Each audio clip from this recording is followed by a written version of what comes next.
I take the position of being for it. The non-aggression principle is based on the idea of self-ownership.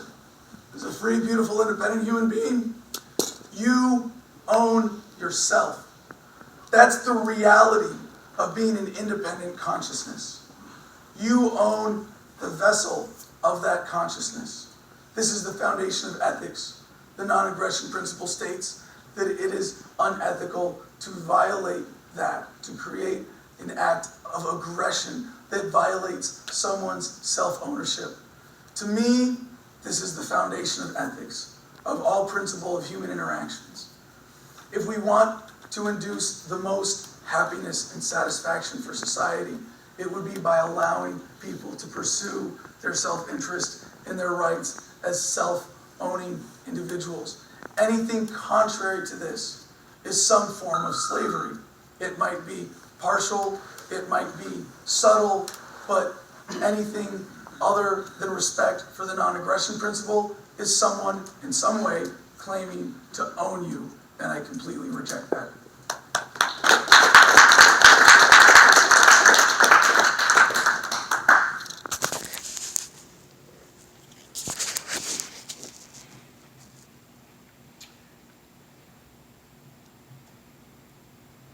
Strangely, I'm also for the non-aggression principle, so we have the same basic thesis on this.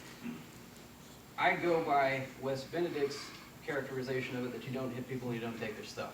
I think that's a pretty good rule to live by. I think that's something we were all taught in kindergarten, in our statist, government-funded educational system. But I think it's a pretty good rule. I wouldn't say anything against it. The only thing I have against the NAP is that it has become a cult statement. It has made libertarianism something of an elitist, exclusive little club, and if you don't like the NAP and you're not willing to sign off on it, then fuck you, get out of here. We don't like you. You cannot join, I don't know how many, I would assume most people here, except for Mr. Kokesh, are from Florida. You might know this already, but you cannot join the Libertarian Party of Florida without signing the NAP.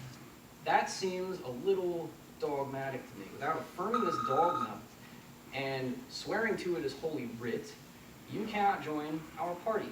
And if you don't like that, then get out of here. The Republicans don't have that, the Democrats don't have that, and yeah, that is indicative that they have no principles. I get that argument. But at the same time, you're asking people to swear to this, or you can't join our little club. The problem with that, really, is that it's used as this passive-aggressive way to expel people from our little club whenever we disagree with them. So, for instance, the George Zimmerman case, which aroused a lot of emotions here in Florida, especially where I'm from, because I live right by Sanford. There was a guy in Central Florida who was running for state house who said that he didn't think what George Zimmerman did was wrong, it was self-defense, and you would think he said that we should go kill the Pope, because they tried to expel him from the LPF like that. They said that is a violation of the non-aggression principle. Your belief is a violation of the non-aggression principle. That I do object to. That I take issue with. Not hitting people, not taking their stuff, I think we can pretty much all agree on that. But saying, well, your belief contradicts mine, and if your belief were reality, then it would violate the non-aggression principle, so get out of here, that I think is objectionable. And that I would stand against. Thank you.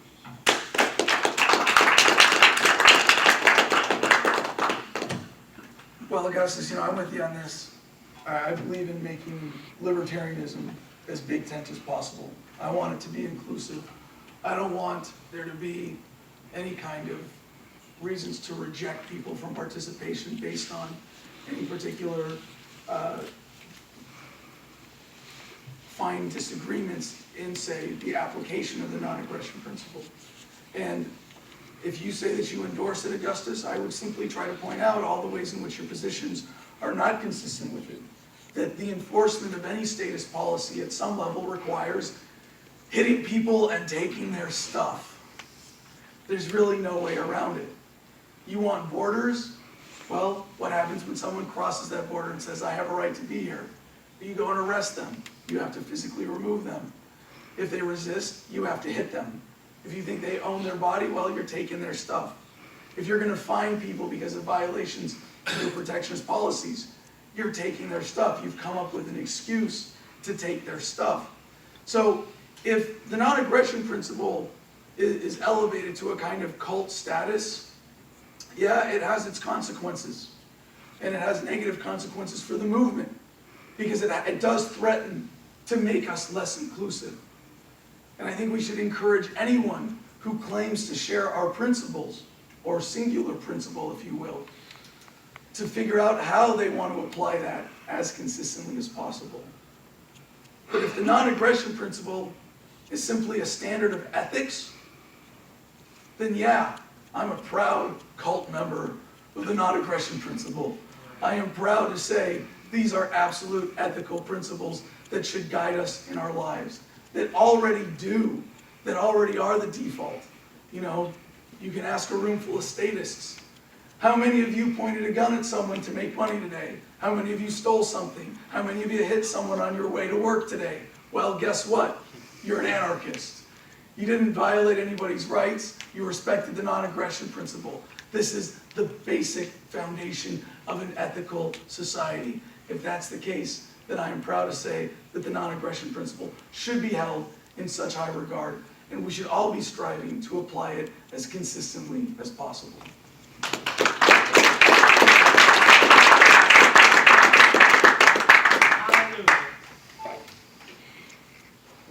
Can I get an amen? Amen. Amen. Great. Well, I'm a preach brother. Mr. Kokesh points out that my positions are inconsistent with the non-aggression principle. He goes down the line: orders, physical removal, etc., etc. Perhaps, and perhaps not. I'm not going to go down the line and prove to everybody or Mr. Kokesh why my positions are in accordance with this or not. The point is that these are things we should debate in a civil fashion, kind of like we're doing right now.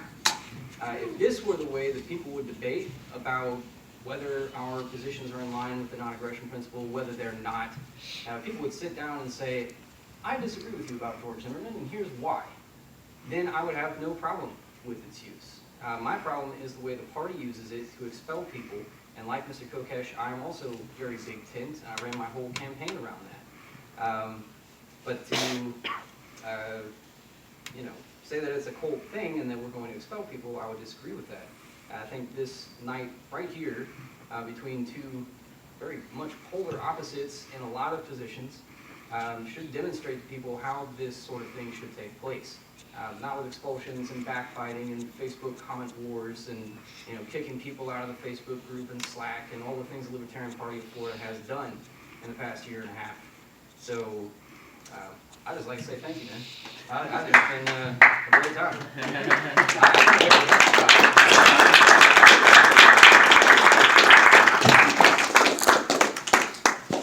Should we move ahead of strategy then?